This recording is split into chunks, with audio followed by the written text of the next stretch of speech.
حیدرآباد تا ممبئی، بنگلور اور Chennai high speed rail راہداری پر عاجلانہ عمل۔ چیف سیکرٹری رامکرشن راؤ نے تلنگانہ حکومت و وزارت ریلوے کے اشتراک سے تلنگانہ میں 3 high speed rail bullet train راہداری پروجیکٹ کی تجاویز تیار کرنے کے لیے عہدیداروں کو ہدایت دی۔ تلنگانہ کی معاشی ترقی کے لیے حکومت نے حیدرآباد میں ہائی سپیڈ ریل راہداری پروجیکٹ کی تجاویز پیش کی ہے۔ رامکرشن راؤ نے مختلف محکمہ جات کے عہدیداروں کے اجلاس میں پروجیکٹ رپورٹ کی تیاری کا جائزہ لیا۔ انہوں نے کہا کہ رپورٹ کی تیاری و عمل میں تمام محکموں کا اشتراک ضروری ہے۔ پروجیکٹ کے لیے حصول اراضی اور بنیادی انفراسٹرکچر پر عہدیداروں نے تجاویز پیش کی۔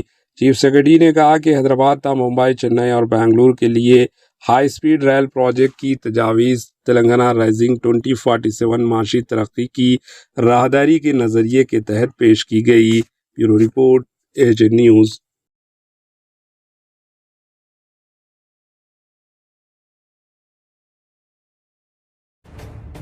AJ نیوز کے YouTube چینل کو سبسکرائب کریں اور بیل آئیکن کو دبانا نہ بھولیں تاکہ آپ کو ہر نئی آنے والی ویڈیو کا نوٹیفیکیشن بر وقت مل سکے۔